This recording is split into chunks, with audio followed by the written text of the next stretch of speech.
Welcome one and all to the first installment of our annual Forever Knight-athon. For the next 22 days, I'm going to be recapping and reviewing each and every episode of the first season of the 1992 Canadian police procedural drama Forever Knight. This is my YouTube channel, and none of you chumps can stop me. I get to make videos about anything I want, and this is what I've picked, so live with it. Forever Knight follows the adventures of Nick Knight with a K. Knight seems like any ordinary citizen of Toronto, the city he watches over and calls home, but he's not. He's a monster. Nick is a police officer. Also, less concerningly, a centuries-old vampire. That's right, everybody, a vampire homicide detective working the mean streets of Toronto, imagined here as a sort of gothic neon nightmarescape reminiscent of Tim Burton's Gotham City. We open on a throuple of vampires in Paris, 1228. Our hero, Nicholas, played by Gerard Wint Davies, who you might remember from American Psycho 2, but if you're cool and you fuck, you'll remember from Dracula the series, where he also played a vampire. Jeanette Duchamp, played by Deborah Duchesne,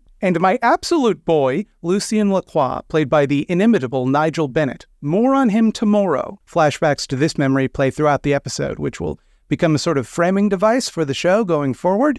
The main story will be accentuated by a kind of B-plot that takes place in somewhere in Nick's centuries-long lifespan. Often, he will wear a terrible wig. In modern times, well, in then contemporary, in 1992, Detective Nick Knight is being pursued by the press as he investigates a murder most foul. This murder, which took place in the museum, is the latest in a series of murders that the media have dubbed the vampire killings, because all of the victims were found drained of blood, and also all of them had type O blood, which is important for later. Nick uses his mind control powers to make the reporters back off, and he doesn't really use those nearly enough throughout the show, so just, it'll be frustrating every time.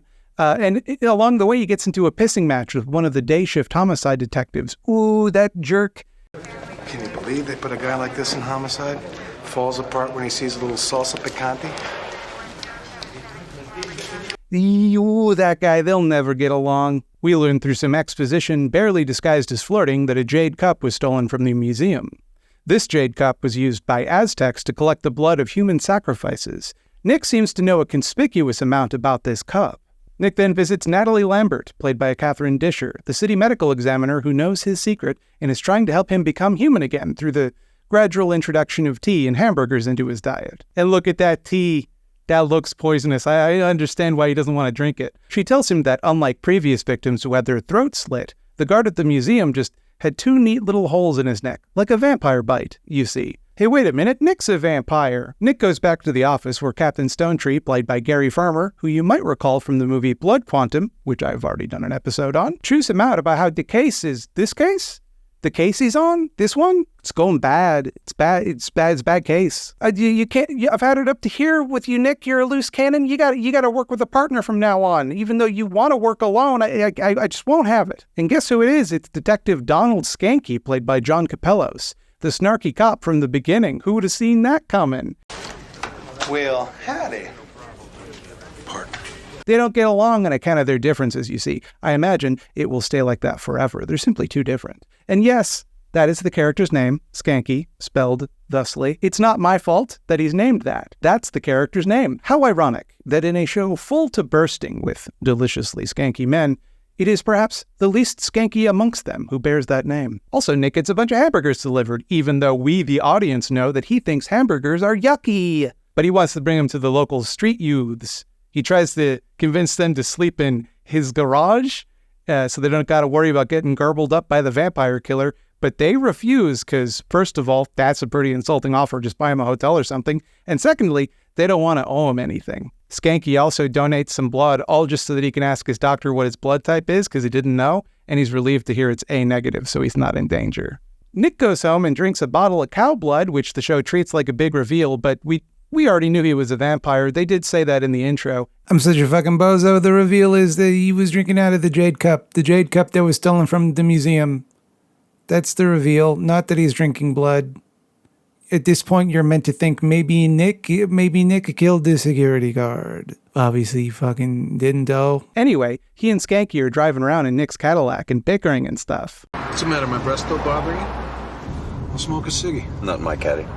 These two Fire and water, they're never going to get along. Nick uses his vampire senses to hear people in trouble. Turns out, some guy randomly is holding a bunch of people hostage with an Uzi. Oh no! Nick tells Skanky to distract the guy, and then flies through the window to subdue him and rescue the hostages. I know I described this show as a police procedural, but really, at its heart, it's a superhero show. Nick has the special vampire powers, which he uses to fight crime, and that crime is usually wildly over the top. You know, you don't see a lot of Uzi-wielding maniacs in Toronto. I've been living in Toronto for 12 years, and I've seen maybe like 3 tops, 4 at most. By the way, the title of this episode is Dark Knight. I don't know if that's a deliberate reference to Batman, but I can definitely see it. Nick and Batman are pretty similar characters, creatures of the night, skulking around in darkness, trying to fight crime and control their inner turmoil, struggling to contain their violent impulses. Both drive silly cars. Both have romances with femme fatale figures. Also, vampires are kind of like bats, so there's that. That part of it is also notable. Nick goes to visit the museum curator, but he gets too blood-horny about her, and he almost bites her. Terrified of his lapse in self-control, he retreats home and gets, I think, drunk on blood. I think the blood makes him drunk in this scene. He drinks a bunch of blood, and that's meant to be like a relapse or something, even though we did see him drink blood earlier in this episode, and he seemed fine. Natalie shows up to check on him and implies that blood is just an addiction he needs to give up so that he can become human. You have got to stop drinking this stuff. Give me this! Everything that can help you regain your mortality is wasted when you drink this stuff. It is the blood that keeps you from coming over. Don't know if that's right, Natalie. You seem pretty sure about that. Nick is hostile and defensive, trying to shut her out, but eventually opens up about his insecurities, those being that he might kill people if he's not careful. And that makes him sad. Oh, also, he tells her that the cup that was stolen from the museum can cure vampirism. So he assumes Lacroix stole it, hoping to prevent him from curing himself. They have some history with this cup, having been the ones who led the initial doomed excavation. Also, Nick pronounces his name wrong. Lacroix was my master. The vampire who brought me over. That's not right. Some local youths are playing basketball. Well, they're playing with a basketball. There's no hoop. But one of them finds the body of one of the homeless kids Nick offered his garage to and makes this face. Nick gets agitated knowing that this kid, Topper, was always with Ginny, who's one of the other homeless people, and now nobody knows where she is. Furious, he goes to meet with Jeanette, who is now running a hip-happening nightclub. There's clearly a lot of tension between them, both sexual and regular. Jeanette confirms that Lacroix is in Toronto, but insists Lacroix is not responsible for the killings.